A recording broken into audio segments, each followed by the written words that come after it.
going on, rock and roll fans, band members, and soon-to-be rockers, or just those who love rock in all in general? Welcome to the Tenacity podcast, where we talk about all things rock and roll. And I'm your host, Gavin, with my partner in crime, Josh. Josh, how you doing, sir? I'm doing fantastic, and I hope they all took our advice from the previous podcast, and I hope you all have kept rocking, because I look outside my window, and it is a beautiful, beautiful day to talk about all things rock. Right. And if you're wondering what that advice is, we say at the end of the podcast, keep on rocking in a free world, y'all, as Neil Young would say. But without further ado, let's get into today's subject, and what a subject it is, guys. So something that me and Josh love to do is we love to find out facts about our bands. I don't know if those of you listening, if this is something you like to do as well, where you're like, man, I love this band. I want to know more about them.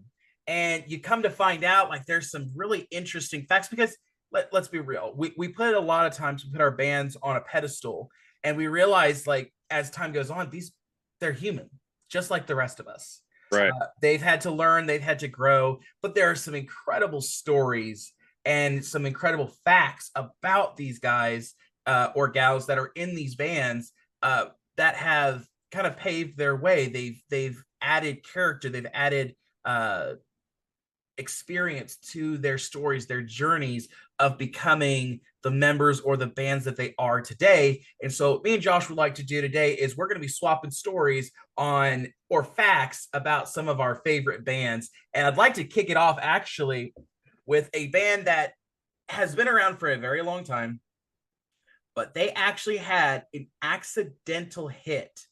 It was never intended to be as popular as it was. It became one of the top charters for about a week or so, and then it became just like a mainstay for as long as this band's drummer was in the band. And I'm talking about Kiss and their hit single Beth.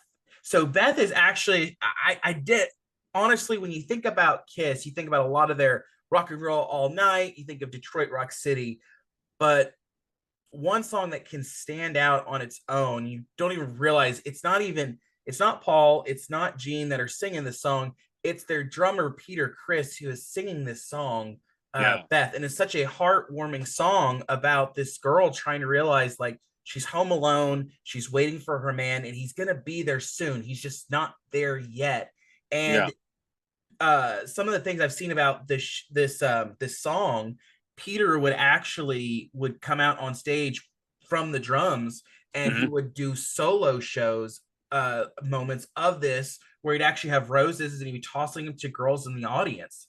And so it became a really cool song. I don't recall they've actually done it since Peter's not been in the band, but I do remember when he was in the group, that was a big deal whenever he would sing that song. And it also meant a lot to Peter, because of course, while all the other band members, of course, their mothers were still around for a lot of their careers, Peter's had unfortunately passed away pretty early on. And so it was really cool. But the originality of Beth was actually a song that the executives that were producing the album, I believe was Destroyer was the album it came out on. And it's also where a lot of hit songs like God of Thunder, I believe Detroit Rock City had been introduced during that time. And Detroit Rock City was actually the song they wanted to release as the hit. And they were like, hey, this is the single, we're going to release this. And one of the executives who actually was responsible for releasing the song said, what about Beth? And the director was like, no way, we're not releasing that song. That song it's not good enough to be released as a single. And so to everyone's surprise, when Detroit Rock City was released as a single, Beth was released as a single on the radio and actually did better for over a week. Now, eventually it would die down pretty quickly, but for the fact that it was not supposed to be released because they didn't think it was good enough to be a single release for the album, it did phenomenal. And so it was amazing. I believe Beth is actually, they've actually won awards for that song over all their other songs. So it's incredible just to see like a song, like you never know, like in your mind, a song could have a totally different meaning. You don't expect a lot out of it. Right. and for some reason it touches people, touches people differently than what you it actually does for you when you're the Absolutely. one writing it. So incredible story. But Josh, tell us one of your incredible facts or stories about one of the bands you know. So, one that I've actually had written down for quite some time, but I read a little bit more preparing for this. Is on. So we've talked about the song before, but everybody knows the legendary song "Hotel California." Everybody knows the song, Yes. and of course that's the Eagles' biggest hit, and they had a bunch of great hits. But "Hotel California" is their biggest hits, and just the story behind this song, it's just incredible how just a little bit of inspiration or a little bit of anything can go a long way, because this song started out with the theme of it. Don Henley from the Eagles, he chose the theme of the song after noticing there was actually a hotel called the Beverly Hills Hotel, and it became a symbol of their lives in LA. They were in LA a lot, and he said that the hotel became a vocal point for their personal and professional experiences, and that it represented uh, the end of kind of, I guess, innocence and stuff in a way. But um, you know, the song idea was originally conceived by Don Felter. It was the band's original guitarist, and he came up with the chord structure and the song's title while playing on the beach. And then he later played a demo of the song to the rest of the guys, who then um, finished out the idea and wrote the lyrics. And then he said that the song, so basically the song is inspired by the images that run through your head when you drive in LA at night. And he said that you can see the glow of lights on the horizon, and that it invokes images of Hollywood and all the dreams that people have. And that's so much detail, and people don't understand the detail really, because if you hear Hotel California for the first time, I mean, obviously you hear the amazing guitar riff, the amazing drumming, everything just amazing, but you just think it's just really simplistic. Oh, they're just at a hotel in California and they just decide to sing about it, but it has way deeper meaning than that. And you and what I love about it is something so simplistic, right? Something so simplistic of, hey, we spend so much time at the Beverly Hills Hotel, and we spend so much time in LA, and there's just so much going on here in LA. And it just, you could write a book about, City of Angels, and all that. But just a simple song idea, and they wanted to say, welcome to the Hotel California. Um, yes, about a hotel, but also about being in California as a whole. You're there, you can check out anytime you like, but you'll never leave. That's often been, that's the end line of it, and that's the end of the song. And everybody has had their speculations on, oh, what do they mean by that? And you can say it has double or triple meaning, but the original idea with that, you could leave California. I mean, you could go to other cities, but you can never truly leave California, in their view, according to them, because they had a lot of stories. And so that song really represents California as a whole, and it represents the ins and outs and the struggles people have. It has much, so many meanings. But what's legendary about this story overall is is it's crazy how you'll just come up with a riff. They'll come up with a riff for the song, and then like like Felder, he said that you know he came up with the chord structure in the song while playing on the beach. He was just chilling on the beach, and he said, "Oh, I kind of have this in my head, kind of." And that legendary, that we all know, that legendary riff. And then but a lot of people don't know the backbone behind that song. It's their biggest hit, one of the biggest. I would say Hotel California is not just the Eagles' biggest hit. It's one of the biggest slower rock songs of all time, because everybody knows that song.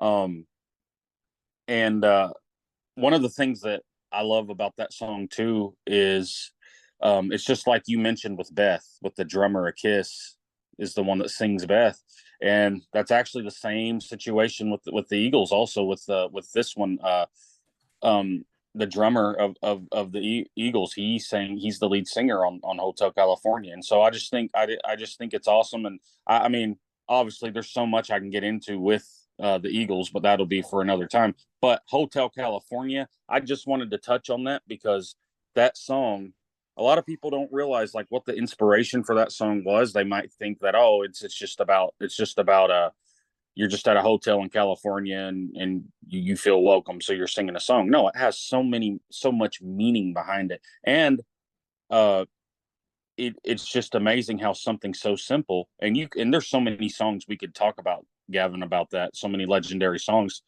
How something starts out so simple, like, hey, I just want to write a song about this, and well, I got this riff. Okay, well, let's do it. And just a simple idea like that, who would have known that'd be one of the, not just their biggest hit of all time, one of the biggest hits in rock history. So I just always thought, I always liked that story. I always found it fascinating just how they came up with it and what the actual meaning is, because so many people try to dig for stuff about that song, but it's really something so simple, but also something so simplistic has so much detail. So I just wanted to share that because that's one of my all-time favorite songs, obviously. But A very good that one. Yeah, that's a lot going on with the song Hotel California. Coming into kind of want to share a known fact. And guys, I want to share this one because this is something that I believe comes up in a lot of bands' history when it comes through bands having to separate themselves from certain members of the band and having to move forward. And I know that is actually, for a lot of bands, that is a hard thing to do because there's a relationship that you build with certain members of your band. You build a brotherhood, you build a family that comes through this. But then there comes a point where you have to say, hey, look, there's a business side to being in a band. And if you want to be successful in it, you have to have like-minded people who are just as dedicated as you, or at least 20% as dedicated as you are. And some people are in it for fun, which is great. Absolutely, you want to have fun in a band. But the reason why I say this is because I want to talk about, I know how hard it is to have to separate a member if it ever came up to that, and no one had it harder than Iron Maiden. mm, Some of the stories, if you've ever got to watch, they have a 4-part series, which actually is supposed to be completed in the next year or two. They're supposed to be adding more to the story because their story is still continuing. But Iron Maiden has made a 3 to 4 part. It's about 9 to 12 hours of documentary information about mm, this band and its journey. And the first documentary, I've actually got the privilege to watch it. It's actually what really got me interested in the band was their story. And one of the things about them, the founding member, who's the only member who's still there from the beginning, Steve Harris, who founded the band. One of the hardest things when he first got started was keeping guitarists in the band. mm, Steve would write these incredibly fast, like guitar riffs that he would need people to be able to perform. And one of the things I think he even said in the documentary, he went through in the first year of Iron Maiden being, official, he went through about 50 guitarists in that year. So think about it. Most people don't go through that many instrumentalists in their lifetime mm, of being here. If you think about some of the top bands that are out there, I mean, Bon Jovi, Kiss, Metallica, Megadeth, even like mm, uh, most bands don't even like if they lose a guitarist, they get somebody else, but they don't go through that many in a year. And so right. one of the things like you could say is like, oh no, it's a toxic environment. There's something wrong with Steve. But it also came down to Steve already had a vision for what the band was going to be. Like, Mm, and you could see it through songs like The Trooper, Wasted Years, Aces High, Running Free, The Prisoner, the songs, the amazing design. If you've ever seen, I advise you guys, if you have not watched any Iron Maiden shows on YouTube, I would advise you go watch them. See absolutely. what it is about them that was so creative. Because at like, and I want to share this story with you about one of the times where Steve actually had to let a guitarist go. He really liked this guy, but he wasn't at rehearsal. So he shows up at his house. And now this is where I'm like, look, I'm not going to your house to find out where you're at. But of course, they didn't have cell phones at the time where they were doing this. And the guy was at home with his girlfriend. Mm. And Steve made a comment saying, look, you need to tell me right now what is more important, staying with her or being with the band. So he wanted to know, where is your commitment? And there's probably it was probably a rough question in all honesty, intents and purposes, but it also comes back to if they're not as serious as you are in progressing in the band and making it a success, then they may not be the members that you need for that band. If that's what you're trying to make it, then that might not be the members for you. And that was something that I admire about Iron Maiden, is that they were always willing to, I want this to be a success.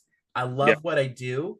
I have the vision and I'm going to go for it. And the people who want to go with me, let's go. Let's put everything we got into this. And the people who are there really just, for a ride, really just because they're just there to have fun, you're going to get left behind. And Right. that's one of the things I thought was really cool. But I wanted to share that fact. Josh, what's another story you got from another band? Fantastic story, sir. So I actually wanted to touch on a band me and you both are very we like a lot, and that is the band Black Veil Brides. And I want to the personal story I want to share is because it just has so much. It's just so awesome to see their growth and how far they've come. But so they have their very first music video ever was a song called Knives and Pins. And just the little backstory. So Andy Biersack, obviously he's the lead singer of Black Veil Brides. Who I might add, in my opinion, one of the most talented vocalists and very well spoken guy. One of my favorite. He's also one of my favorite people to listen to in an interview because he's very well spoken, the way he tells his stories, and he's just a very intelligent and spoken guy. But anyway, his dedication. So when he was 14 years old, and I've been listening to this man for a long time, and this is something that I knew. So when he was 14 years old, is when he started writing Knives and Pins. That's when he started writing it, and I think he had it all written when he was 14. And then a little later, he formed his first band called Beer Sack, and then ended up changing the name to Black Veil Brides. And you know, this is about the first single, Knives and Pins, but I want to touch real quick on the meaning behind the name Black Veil Brides. I mean, it's basically some people think that that's just a name at random, or why did they choose that name or whatever. And Andy had explained, and I love the meaning behind it, because he said he got the inspiration from a Catholic term. Now he's not particularly religious or anything, but he got the when a nun marries into the church, she marries God, and she gives up kind of the carnal pleasures of life. And so he thought that Black Veil Brides would be a cool name because he wanted it to be like his carnal pleasures of life are rock and roll, and giving up everything you want, everything else for rock and roll, sacrificing everything for rock and roll, because that's the idea that came. And you got to keep in mind, he's in his 30s now. I think he's about 32 or 33, still a young guy, but he was coming up with all this intelligence when he was like 14, 15. I mean, so definitely an old soul. But anyway, so back to Knives and Pins, he wrote the song, and of course he formed the band. First he called it Beer Sack, and then he changed it to Black Veil Brides. And then when he was 16 years old, fast forward 2 years later, he finally was able to get a music video. Now, if you watch the video of Knives and Pins, all you listeners that know Black Veil Brides and have followed them for a long time, or if you're listening to their newer stuff, if you watch the video of Knives and Pins, I mean, basically you could say Baby Andy. He was only I think like 16 in the music video, but the music video and the song has so much depth. And basically with Knives and Pins we made our plight. So basically you have a choice. That song's basically about you have a choice. You you can pick up the knife, and that has a lot of meaning. You can pick up the knife and you can go down a dark road in life, or you can pick up a pen and you can write about everything going on in your life, and you can write positive stuff, and you can use your negative as a positive. That song's basically about a choice. And the music video, if you watch the music video, there's a kid in the music video that plays Andy when he was younger, even younger than he already was, and he's getting bullied and everything like that. So really that and you're watching it and everything, and then the kid finally he decides toward the video, he has a journal, and he's writing, or he has a something to write in, and he's writing, uh in spite of getting bullied, and in spite of people telling you you can't do it, and in spite of being an outcast, you can still overcome it. And that's exactly what Andy Biersack did. And for anybody that doesn't know, I mean, because that band Black Veil Brides, there's and Andy's talked about this, there's people that have a certain image of Black Veil Brides when they were younger, and they still think of that image. And I just want to say, we're all entitled to like what we like, but I just want to say, if you are one of the listeners and you only know Black Veil Brides from their early years, I would highly recommend checking them out now and seeing. I mean, I like all their eras personally. I'm just that guy. I like all their eras, but I want to say too that that you'll see along that they've really come a long way. But the Knives and Pins, the music video gets released in 2009, and it goes viral. And I believe Andy Biersack said when that music video got released, they still weren't signed to a label yet. But that really helped them. It went viral all over YouTube, and Andy's the only original member in that video. And of course, they were able to do. And he actually re-recorded that song for their debut album, We Stitch These Moons. So if you listen to the music video version and then the album version, they're different recordings. But then about, I want to say 2 years, probably been about 2 years now, they re-recorded their whole first album, and that version on their it's called Restitch These Moons. And that is my favorite version of Knives and Pins. You can obviously see Andy's growth, and the whole band just where they're at now. And that's not at all saying that they weren't that good then, because they certainly most were, in my opinion.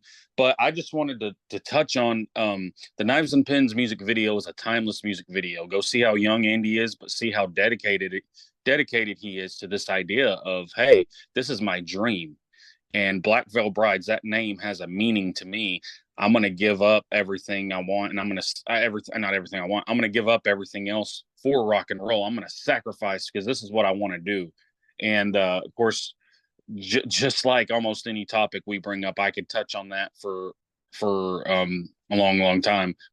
But basically, Knives and Pins is where they got their start. But and obviously they have Jinx and Jake and Christian and Lonnie, one of their new members, and Ashley Purdy's not in the band anymore, but their new member Lonnie I like a lot too. But just a very talented band from Cincinnati, Ohio. They formed officially in 2006. But I guess the whole point, I'm not trying to babble, but the whole point of all this is really, to me, is dedication. And of course, we can talk about that in another podcast more in depth. But I just wanted to touch on the Knives and Pins story and the Black Veil Brides thing, because that's something I've been following for a long time. Yeah, absolutely. I think what Black Veil Brides in that story they prove is that, guys, you cannot ignore the fact that social media is here. I remember when we first got in, and actually, we'll probably close with this story since we're actually running out of time. One thing that our band, we've actually had to come to terms with Tenacity, even. And if you're one of the bands if you're in a band and you've kind of gone through like the motions of, like, you've watched documentaries on your favorite bands, you've enjoyed like how Metallica got started, Bon Jovi, and I only label those ones because those are some of our favorites in our group. Even Kiss, if you're part of the Kiss army, you love. I know I enjoyed them. I enjoyed a lot of the older bands. One of the things that the only reason that things that they had to do in order to get noticed, in order to gain popularity, is they had to just do as many shows as people would take them. Mm-hmm. Like they couldn't, it wasn't a matter of, how many places they could get, like, a post their song. It really came down to how many places they could be performing live and Mm-hmm. then be able to sell their record. Like you had to do that in order to get into a record label. Record Mm-hmm. labels wouldn't just, like, accept you just because you walked into the door. You had to prove that you could do it and Right. then share with them your songs, and then you could get a record label. Once you had a record label, you were off to the races and could get your albums into way further reach. But one of the things I would say with Black Veil Brides, and this is one of the things we had to come to terms with in our band, our lead guitarist, we've actually had him on the show before. Love him to death. He's actually my brother as well. Um, Originally, really wanted to focus on going to shows and proving that we could play. But one of the things we found in today's society is that nobody's looking for you to just show up Mm-hmm. and play in their establishment. There is now a thing called social media, which is Mm-hmm. actually how you're watching this podcast today, of course. Yep. And the only way you're going to get people to listen to you is they probably have to see you on social media doing what you're doing first. And they Yeah. want to know how many people enjoy you. A lot of bars, or clubs that allow live performances usually are looking for your social media following before they even accept you in there. And what I love about the story of Black Veil Brides is that they're a perfectly prime example of using social media to your advantage. And if you're not doing that as a band, it kind of comes down to, if I don't know who you are, how can I enjoy your music? Right. I Yeah. don't know what you can do on a video recording, then why would I trust you to get in front of my audience that I have, my clientele at my establishment, and perform? Why would I let you play in a venue or a festival if Right. I've never heard you play before? I don't know Right. you can play the Band songs. coming up and they're like, are they any good? I don't know. We're gonna find Exactly. out. Exactly. You could be a regular Miranda Sings getting on stage just for your YouTube channel, and the whole point of your YouTube channel is to make fun of good singing. Yeah. And that's not what they're looking for in that audience. But that's Yeah. the point is, like, with that story is you gotta take, like, while social media is not the win all end all, it really does come down to a lot of your live performances as well. But in order to get to that point, social media has got to be in your mind. That's something that our bands had to accept.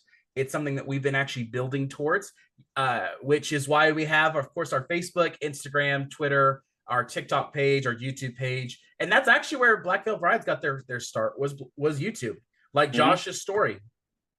But I wanted to make sure we got to share that, guys. But guys, that is it for the episode. Now, Josh, here's something interesting. Something we were talking about before is we were both making lists of stories that we were wanting to tell with you guys for this episode. And I don't even think we scratched the surface. I think we shared about 4 stories on this episode. And I believe I had about 15 written down. So, Mm-hmm. Josh, we may be doing a part 2 of this episode pretty soon.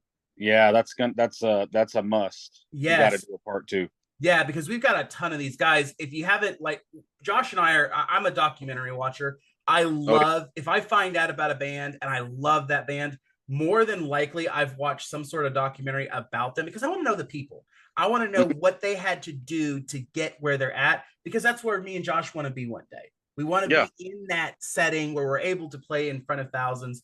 But in order to do that, you've got to learn where people got their start. And Absolutely. having talent is only half the race. You also have to have a little bit more. You have to actually be thinking about it too. But guys, yeah, that is it for the episode.